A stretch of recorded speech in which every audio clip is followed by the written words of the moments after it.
Hello, my name is John Crawford. I'm an intermedia artist and a professor at University of California, Irvine. And I have the great good fortune to be one of the co-founders of the Living Systems Art and Design Collaboratory. This program provides funding and scaffolding support for artists and designers who are creating projects that explore living systems of all kinds, looking at various dimensions of life as a unified whole, as inspired by living systems. And this is one of our Living Systems Collaboratory spotlight presentations in which our creators are spending a bit of time telling you about their work and engaging in a short discussion to help us understand how their projects work with and evidence the artifacts of living systems through art and design of a wide variety of kinds. And we're so thrilled that we have presenters from all over the world. Today we have Ruta Danyte, who is an imaginator. She plays with words, websites, and communities with a purpose to spark a sense of coexistence, dancing with creative energy in our lives. And she is much better at telling you about herself and her projects than I would be. Ruta, it's been such a great pleasure to get to know you and your work over the past few months. And we're really looking forward to your presentation. The mic is yours. Thanks so much, John, and hello, world. And as John introduced me, so yes, I call myself Imaginator, and I wonder with my projects, how do ideas become memes? And in the last couple of months, I was exploring living systems and with the purpose of understanding living systems principles and with an intention to make those principles popular. So today I will show you 3 of my projects that go from creative writing and comics to communities and online technologies. And I hope that I will inspire you as well to explore living systems because they can be quite life-changing. So let me show you my first project. It's called Mutantu. So Mutantu means, well, belongs to mutants in my language, Lithuanian, but also in English it can mean mutant you. And it's an invitation for all of us to become mutants and to evolve to a higher consciousness while going through personal transformation and exploring living systems philosophy. And the book, well, if you come to my website, mutantu.world, you can watch the book preview. And the idea of the book is that, well, as a reader, you will be guided and into Wonderland, and you will have a trip inside your human body. And I hope that you will get a sense of curiosity when you discover the brainland, gutland, heartland, blood roads, and skinland. And then when you go for adventures of personal transformation as a book character, in my book, you will discover the spells or living systems principles. And I call them, well, in sort of metaphorical ways, such as octopus way, butterfly chats, roots, bird's eye, and sprouts.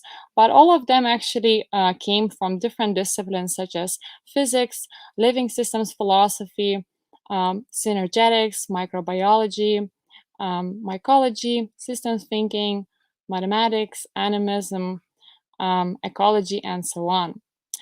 And also, well, the book has a hexagon shape. So even the shape of the book, I hope that it will remind you connectivity and the idea of living systems.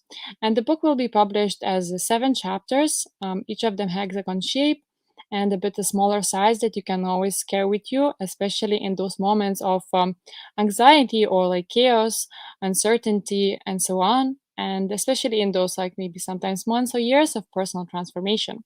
And the last chapter will be published empty so that you as my reader would draw your own personal transformation story after you read the whole book. And the book will kind of look like this. As I said, it is a comics and a coloring comics. Well, this is just a rough prototype, really.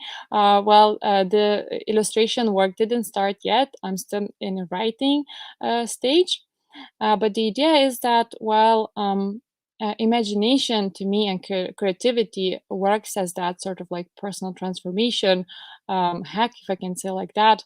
And then my intention with the book is to inspire people to gain their creativity back just by taking tiny steps of coloring the comics and then writing inside for reflection prompts. And when we reach the illustration stage, the book will be illustrated by Illustrators Tribe, as they call it, people from all around the world. And together we'll be able to translate our book into multiple languages so that living systems spells spread all around the earth. And so what happens next after you go through transition and your personal transformation journey? So I hope that then you will jump on my second project, which is called Same Community. So Same Community was started with this simple idea that we are all the same, like cells. We are all the same at a fundamental level, and Same Community aims to become become a giant cell that sparks micro communities on Earth. And how do we do that? So we look into nature and we question, well, how we can copy nature as human beings. And we see that the world is so divided these days, but we believe that even small, tiny interactions between strangers, it can create those synergy moments and will glue people together. And then those interactions between people, they actually form networks. And when people share with each other, our this idea of like communities and regeneration spreads. And I remember watching a video by one of system thinkers, Fritjof Capra, and he said that the best way to regenerate the planet is actually start communities. So we were inspired by Fritjof Capra, as well as the ideas of symbiosis by Lynn Margulis, microbiologist, who said that cooperation drives evolution and not competition. So with the same community, that's why we do what we do. And if you are curious about, synergy moments, which is one of our community rituals, I invite you to come to our website, same.community, explore our manifesto, and then join, humans from all around the planet that join us since this January 2021. And join us on the mission to connect the Earth and go to 195 plus members, connecting without borders all countries and cultures. And when you are incubating in our community, and hopefully you learn this like small talk of synergy, and then hopefully you'll be curious about my third project, which is called O2OO. And what is O2OO? So it is online economy, and it is a technology. So what is this project about? So it started with many questions, but one of them was this one: how to squeeze our collective dreams into same space. And I often share the story that when we feel lost and we feel in chaos, I invite everyone to imagine that we just sort of like floating in space, and then, question if we were to start and create a new civilization when we're flying through space, where would we start? And then with O2OO, we believe we have an answer. So it's in the name actually. So we're going from zero to infinity, as well as from a solo thinking to togetherness. And we can think and create together in 3 simple steps. And as you see on this page, you might think, oh, it's just so much text, right? But actually, remember the question: how to squeeze our collective dreams into same space. So that's what this page is about. And that's how our technology will look like soon. So the idea is that, people, no matter like what disciplines or cultures they would be coming from, they would still be able to understand 3 things. Quests or missions or questions are about questioning what do we need, and then those questions lead to ideas, and then ideas spark projects, and then when we work on different projects within our community, then we create virtual credit, which can be spent in the market. And let me now tell you a bit more about relation to living systems. So here we're seeing project page, question page. And as you can see on the side, there is a menu that allows you to move between like questions and into more abstract ones and more specific ones. So this relates to fractals and how actually, well, for creativity is so important to be able to navigate and not go crazy with thinking, I suppose, and research, and to be able to see like when do we need to go into more abstract way of thinking and see the big picture, and sometimes we need actually to get more specific. And also when we're giving feedback to our members, we also need to kind of understand and relate to them and to see like where they're going with their research. Are they more into abstract or more specific thinking stage? Also, there is no waste in our community. So while merging similar questions across disciplines and cultures is easy. And this is important because that's how we spark interesting ideas and inventions. And on ideas page, what do we see? We see that actually commenting system is all built in. Well, O2O is a commenting system in a way. So this is about feedback loop. So that say like when you have your idea, you can get early feedback to synthesize your idea and you never get stuck. And also, well, no waste principle is built in as well. That say like if you are more into kind of your thinking type of person and not a doer, you can just submit your ideas and share with the community, and other people can go and realize those inventions and spread them around the world, while you will be getting credit from all of those projects. And at the projects level, well, we're questioning what are the steps to create those inventions in the world. So we spontaneously connecting with each other and having those synergy moments. And while we are helping each other to create products and services, then what we are doing, we're essentially creating an ecosystem. While we are collecting virtual credit for results we declare when we work on each other's projects, and then we can spend that virtual credit in the market to buy each other's products and services.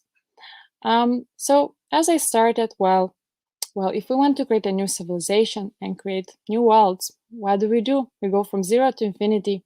We think and create together in 3 simple steps. We ask questions, we come up with ideas, we do projects, and then this becomes online economy when our results from those projects create virtual credit, and then we can buy new products and services in the market, and then the loop is then closed, and then economy is continuing.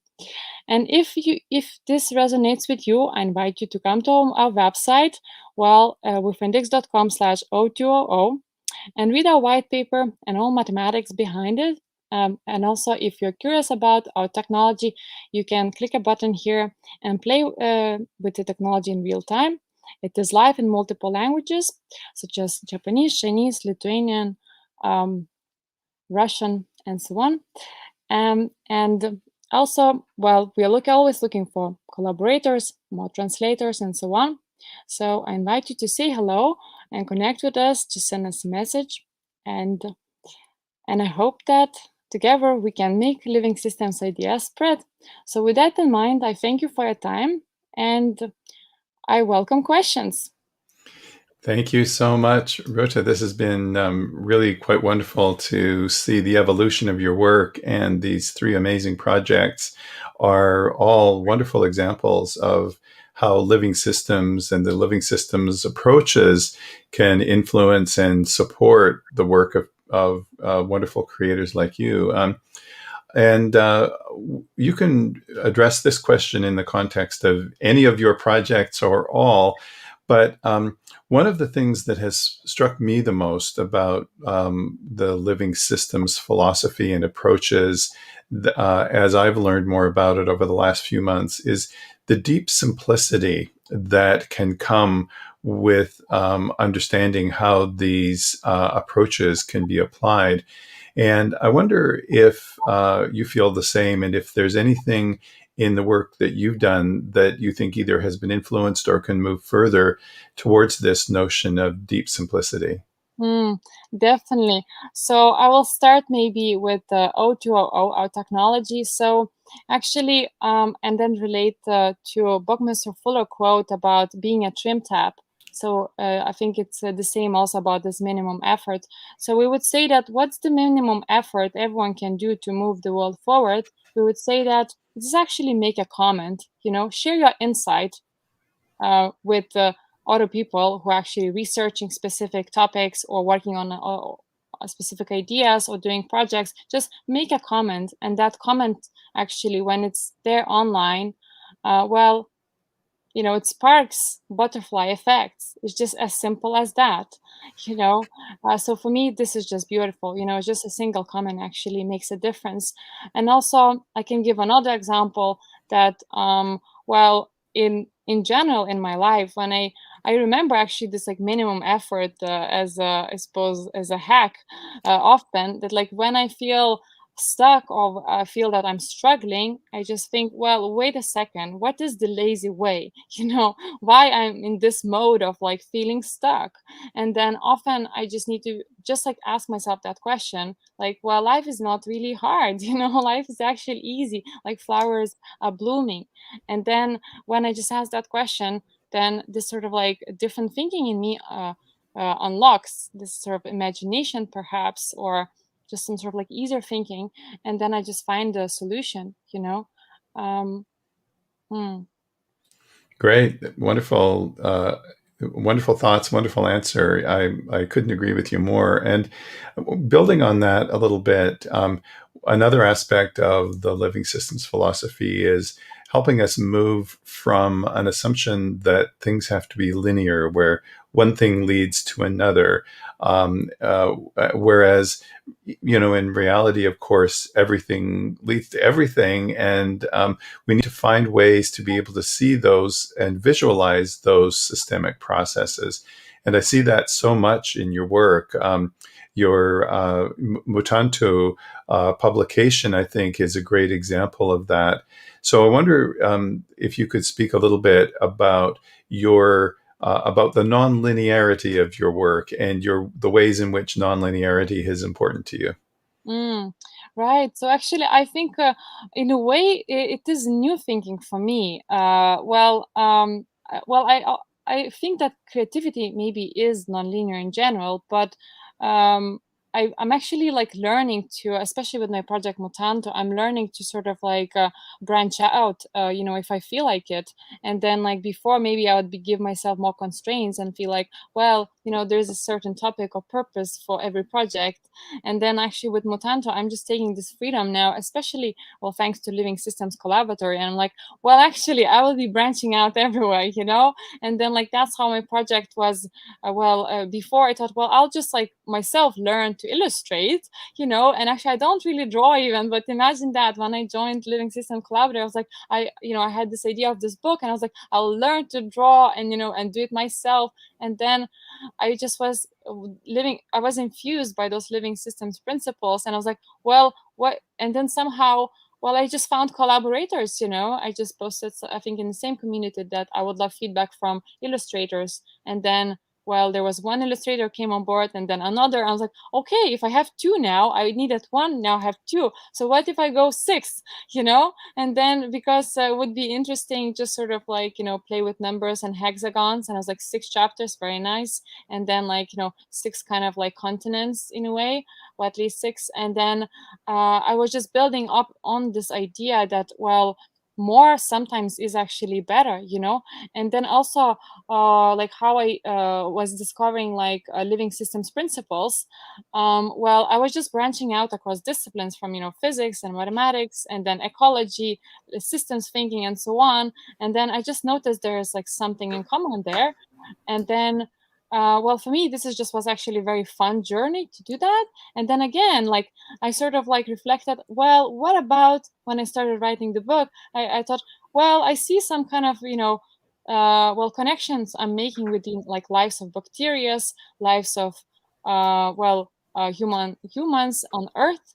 And then I was thinking, well, what about I just go and talk to neuroscientists, microbiologists, and climate scientists about the ideas I'm putting in my book, So that's actually one of my milestones, just to have those conversations with scientists across disciplines, and I imagine maybe they didn't really have this conversation before. If you think like neuroscientists, microbiologists, and climate scientists, did they ever talk about that everything is just the same living systems? And did they discover some minimum effort approach to their work, or things they can actually cross-pollinate? So for me, this is also like direction I'm going with the book, and I'm seeing that it's not just a book. I would love that this also would spark at least like micro ecosystems, ecosystem of these diverse thinkers having this conversation about, well, how important is actually well-being of human body, but also like the soil, microbiome inside of us, but also the soil, the health of the soil. And actually, if we solve that, then we have this cascading effects all around the earth. So for me, these ideas, they just came because I think I just took that sort of approach of non-linearity, and I was like, I'll just go with the flow, where inspiration takes me. So I'm very happy that I just trusted this process. Yeah, me too. And I remember back to hearing about your book idea for the first time when you first started participating in the collaboratory. And clearly, it was a wonderful idea. And in and of itself, it would have been a fine project to pursue. But one of the things I've been so impressed with watching your work over time is the way you have taken different strategies. It's we kind of get trained, or our default mechanism for some reason seems to be to employ strategies of linear perception, where we are working on these kinds of thought patterns and ways of relating information and our relationships with others that tend to be maybe kind of self-contained, as you described it. I have to be an illustrator, which I think you could be if you wanted to, but the way you have now been able to develop new strategies, which strategies of nonlinearity, of working on these kinds of essential and universal behavior patterns that are open and available to us, has been really, really inspiring. And I would say that your work is a great example of this emergence, this ongoing process of self-organizing and self-awareness that we can observe in all kinds of systems. We're almost at the end of our time, but I'd love to hear from your perspective how the communities and networks that you're now building, how you see those evolving in a way that can be self-organizing and self-aware, so that, yes, they have Ruta as one of the central instigators, and your friends and colleagues as part of it. But what other aspects can we look to perhaps seeing develop in these networks and communities over time that can be examples of self-organizing behaviors and self-awareness within the system? Big question, I know, but I'm just wondering, love to hear your thoughts on it. Yes, actually, I was thinking about that these days. It's so important. Actually, I'm seeing the first sprouts from my experiments. So I suppose with the same community, it's a good example. I always think about that. How to sort of like decentralize the community, and also within O2OO. Well, we'll start as a community. Well, our technology sprouts as a community first. So this is an important question there as well. So far, I'm thinking that I'm just seeing, like, with specifically with the same community, that when other members sort of like take the lead, and then they just like share initiative, and then they just like implement it. For example, this Sunday we have an open mic hosted with some of our members, live streamed on YouTube, and then this idea just came from one of the members, and then I'm seeing actually that this sort of like like maybe leadership, from the other members. When they just like sprouts, then others follow, and everyone suddenly has ideas that they sort of want to be the self-organized system as a member as well, and they want to suggest new ideas, and they want to take ownership of those ideas or something, just sort of like lead those ideas there within a community. And then for me, that's beautiful. So I feel that it's important, like to provide that space of safety in a way for everyone to share their voices, and then that they would also maybe have be in a feedback loop, that they feel heard, that someone is responding to them, and then we say, okay, let's build up on that. We are in this feedback loop. We don't really say, well, oh, this is the wrong idea. No, let's build it up. And in O200, our technology, also we feel that commenting system is so essential that people would build up on ideas instead of like, oh, this is crap, we're not going to do that. So yeah, safe spaces for exploration together, and then empowering people with the feedback loops. I think that's my answer. Tremendous. Well, thank you again so much, Ruta, for all of your work and all of your contributions so far. I can see this going much, much further, and will be watching and participating in your work wherever possible. So thanks again for being part of the Living Systems Collaboratory, Ruta. Well, thank you so much. I really enjoyed, and I say that Living Systems, in a way, transformed me, and then they just part of me, my whole being. So I'm so grateful just that I was actually part of Living Systems Collaboratory. Thank you so much. Thanks. We're grateful to you too. So the Living Systems Collaboratory is produced and sponsored by the Buckminster Fuller Institute and the Design Science Studio, habRitual, and the Emergent Media Research Group at University of California, Irvine. This is one in a series of creator spotlight presentations in the Living Systems Collaboratory. Wherever you found us, on YouTube or Facebook or on the web in any other way, you'll be able to see many more of these kinds of presentations and links to the creators so you can find out more about them and their work. So thanks so much for tuning in to the Living Systems Collaboratory, and we'll see you next time.